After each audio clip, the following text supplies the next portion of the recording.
Our Daily Chargers get some bizarre news, and if you're new to the channel, we're Detroit Lions fans, and we have this channel fully dedicated to the Chargers to give you an outsider's look into your team. And I think important thing to do when we give you an outsider's look into your team is we've been generally positive on this channel, and it's hard not to be. There's so many good things that you've done, starting from when Jim Harbaugh got here, being smart last offseason to then winning games, staying in games, defense was good, and now great offseason here. But the one area that's like, what is going on is that the Chargers, though they got better on the offensive line with Mekhi Becton, that's an unbelievable addition. There's still two players that did not play well last year that are now going to be still on the team. So what's bizarre is that Zion Johnson is taking snaps at center. Bozeman hasn't played guard for several years. So it's like, all right, well, so Zion's going to be center and Bozeman's going to go to guard? Is that what we're doing here? And you're just swapping bad players to different positions. So let me know in the comments. Maybe I'm missing something. This seems bizarre that they didn't really address those two positions. The tackles were good, needed help on the interior. Got one really good interior offensive lineman, but the rest they did not address. So Trey Pipkins struggled at right guard and would likely play even worse at left guard. He is better off as a swing tackle, which would be awesome. You got Andre James at the center position. But he's like okay at best. Like he's a depth piece. And if he's your depth guy, that's perfect. So the point is on this bizarre news that they got was just the first couple things have come out of like where guys are going. And it's like, well, wait a second, because and it's just highlighting, man, the Los Angeles Chargers didn't address the offensive line like we had hoped. Right, and I don't think we don't want to gloss over that because, again, Bozeman, Zion Johnson, you got Slater, Mekhi Becton, Joe Alt. Like, you've got 3 out of the 5 is really good, and you got to feel good about it. But, again, it's just something to note. So, will a second-year Joe Alt and Mekhi Becton make up for these guys? Maybe. Maybe not. There's Andre James. You drafted Branson Taylor. Pipkins is a swing guy.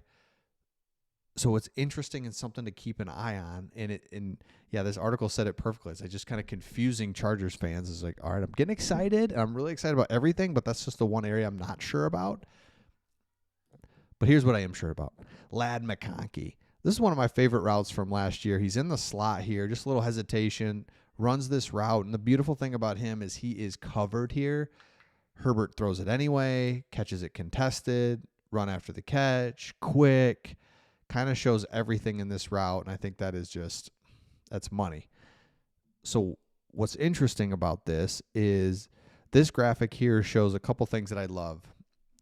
Like, let's just get right down to it. Yards per route. So Ladd McConkey, always a slot guy. He's catching things close to the line of scrimmage. False. He's up here in the top right corner. You can see him here. Way out ahead of Malik Neighbors, Brian Thomas Jr., all those guys. And then first downs per route. So when he catches the ball, how many times is that for a first down? That means that's a meaningful catch. First down, move the chains. It's either pivotal, move the chains, or it's deep enough. It represents two things. It's deep enough that it was past the chains and you get a first down. Ladd McConkey's way out here. The next guy, Malik Neighbors, Brian Thomas Jr., Marvin Harrison is even like kind of in here. But those are the big 4. And then after that, I mean, these guys are all kind of bunched in here, and then you got some outliers on the other side. So Ladd McConkey, you could easily make the argument, was the best rookie wide receiver last year. So you had the best offensive lineman, best receiver in the draft last year. Build on that with a running back, more weapons, and an offensive lineman. Again, you got to be really excited if you're a Chargers fan. It's just that there is some like concern / keep an eye on the 2 positions on the offensive line. All right. This is interesting too. PFF ranked the quarterbacks going into this year. What's interesting to me, 2 things. Number one, you just have to admit that the AFC is hard. Mahomes, Burrow, Lamar Jackson, Josh Allen. That is the big four. Nobody doubts that. And then you get into that second tier, high-end starters, and there's Justin Herbert. 100%. Now, you could make the argument that it's really a big five. Justin Herbert needs to win a couple playoff games, and you're like, yep, he's in there, where it's 5 AFC just studs. That's why you can love Bo Nix, for an example. He's going in his second year. He's this and that. He is behind elite quarterbacks. So it's just going to be really hard for him to win games, get into the playoffs, and beat these guys. It's going to be very difficult. And you can almost make the argument for Justin Herbert. It's going to be hard for him even. I mean, geez, that's why he doesn't have the playoff success. So Herbert might be the best regular season quarterback in non-clutch situations. His 91 overall grade the past 3 seasons ranks 6. When excluding playoff performances, his passing grade actually tops Patrick Mahomes. This is, it sounds like a knock on him. I don't think it is, but it's like, dude, just a 1 o'clock game against the Titans. This dude's unbelievable. And it's true. He's great. But we get some playoffs, start amping things up. Things get a little dicier. And it does for everybody, right? But Justin Herbert, look at that. Justin Herbert, Jared Goff. What's up? Look at those two. Take both of them in a heartbeat, man. Justin Herbert, we're lucky to have him.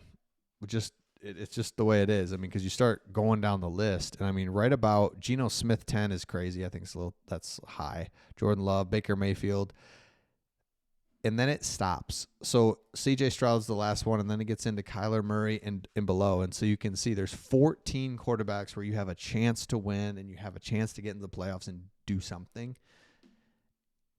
14. And if you have one of those 14, you have an opportunity. If you don't, it's just Kyler Murray. Tough. It's just going to be hard. Trevor Lawrence, love you. Wish you were better, but you're not for some reason. I don't know why. Dak Prescott, who knows? Tua, who knows? Bo. Look at that. I mean, it's just like, I don't know. Michael Penix, maybe. Caleb Williams, I don't know. Cam Ward, I don't know. Sam Darnold, I know. And you're solid. He should be higher. Russell Wilson, I do know, and you are not good. Thank you for everything. Justin Fields, wish you were better because you're exciting, but it's just. And then low-end starters, not long-term options. Joe Flacco, Anthony Richardson, Mason Rudolph, and then the New Orleans Saints. Gosh, goodbye. New Orleans, you may not win a game this year. Okay, let me know your thoughts in the comments. We'll see all of you on the next one.